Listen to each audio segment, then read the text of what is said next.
Hello friends, I am Dr. Amol Pathak. I am the Associate Professor in Department of Practice of Medicine.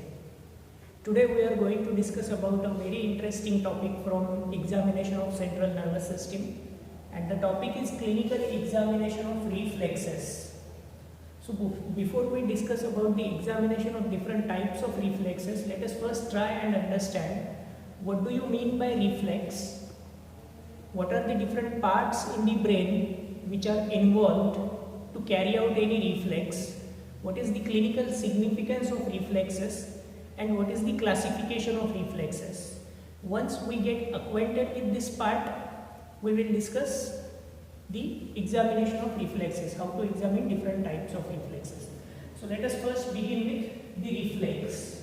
What is a reflex? Reflex is the mechanism. It is the involuntary mechanism or involuntary movement or involuntary activity which is brought on by any target organ in response to any external stimulus. So, reflex is defined as the involuntary movement brought on by application of external stimulus. So, this external stimulus can be of different types, as well as the reflex which is generated can be of different types. It depends on the target organ.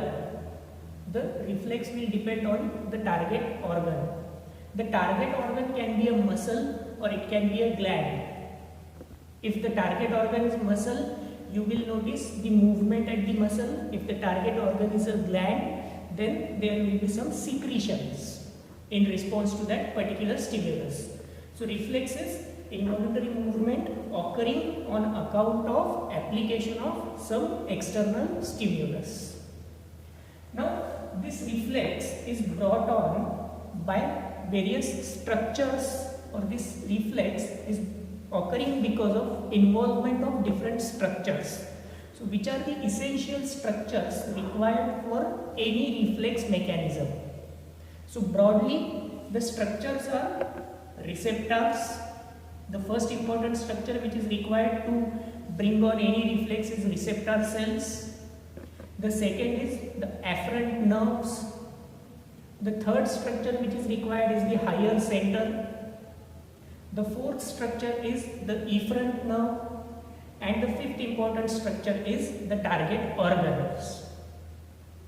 No doubt, a stimulus is also required to bring upon any reflex. So these are the structures involved for the bringing of any reflex. I repeat those structures: the receptor cells, afferent nerves, center, efferent nerves, and the target organ and a stimulus. So all these structures collectively makes the reflex arc. Any breach in the reflex arc anywhere will result into diminution of reflexes. Now coming to the next important point, the classification of reflex. This is the most important point, you have to remember it. Reflexes are classified in different types. Say for example, if the reflex is present by birth, the reflex is called as innate reflex. If the reflex is acquired during the life, it will be termed as acquired reflex.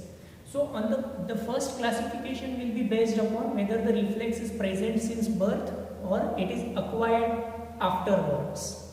So if it is present since birth, it will be termed as innate reflex and the other will be acquired reflex.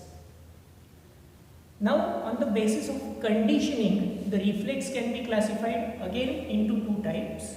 The first type is unconditional reflex and the second is conditioned reflex. Say for example, occurrence of salivation when the person eats something, it is the unconditional reflex. The person do not requires any prior conditioning to bring about salivation to that particular food. So that is called as unconditional reflex. Whereas if the person requires some prior conditioning to bring about that particular reflex, then it will be called as conditioned reflex. So that is the second classification based on conditioning. The third classification depends upon the number of synapses involved.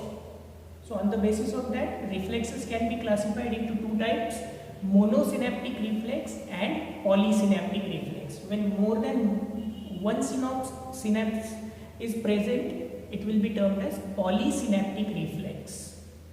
The fourth classification is based upon the location of center.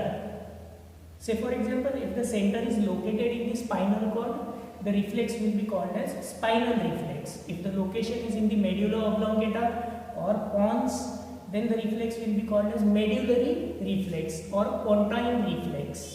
If the center is in the cerebellum, it will be termed as cerebellar reflex. So that is how reflex is classified into different types on the basis of presence or absence of the center. The next classification depends upon the application of stimulus or what is stimulated. So on the basis of that, reflex again can be classified into two types: superficial reflex and deep reflex.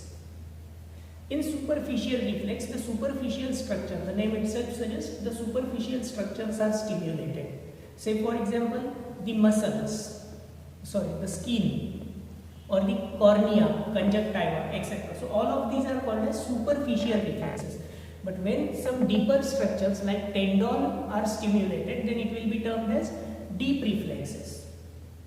So superficial reflex can be again classified into two types: superficial skin reflex and superficial visceral reflexes. Superficial skin reflex means the skin will be stimulated, and in viscera the organs, say for example the corneas or conjunctiva, can be stimulated. In the deep reflexes, as the tendons are stimulated, deep reflexes are also termed as tendon reflexes. The another name for tendon reflex is also the stretch reflex, because in that particular reflex the tendons are stretched and the desired movement is brought on. So that is why they are also termed as stretch reflexes.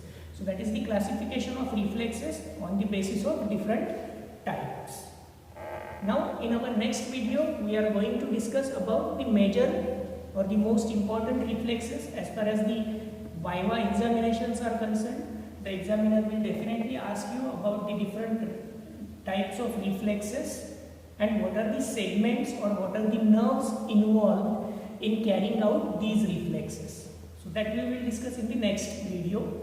But before that, we will discuss the clinical significance of reflex. Why to elicit or why to see for the presence or absence of reflexes. So the first indication or the first significance of testing the reflexes, by using a very simple technique like stimulation, you will come to know whether the receptors are functioning, whether the afferent and efferent nerves are functioning, whether the target organ is functioning, and the higher center is functioning normally. You have to use a very simple technique and you can come to know the entire reflex arc, the functioning of the entire reflex arc. If the reflex is normal, it means the entire reflex arc is normal.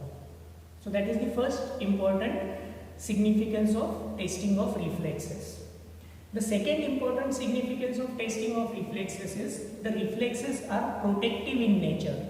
Say for example, withdrawal of hand, closure of eyes, salivation, etc. These reflexes play an important role in protection against some noxious stimulus. The third important clinical significance for testing of reflexes is the reflexes gives us the idea about the developmental milestones, especially in the infants.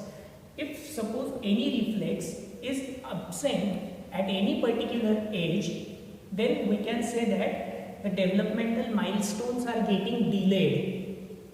Or if suppose any reflex is present beyond the age when the reflex should have to get diminished, if still it is present, then also we can say that the developmental milestones are getting prolonged. The duration is getting prolonged. The reflex should have to get diminished by this age. So it will help us to assess or to check the developmental milestones of the infants. So here we will stop today and we will discuss in the next video about examination of reflexes. Thank you.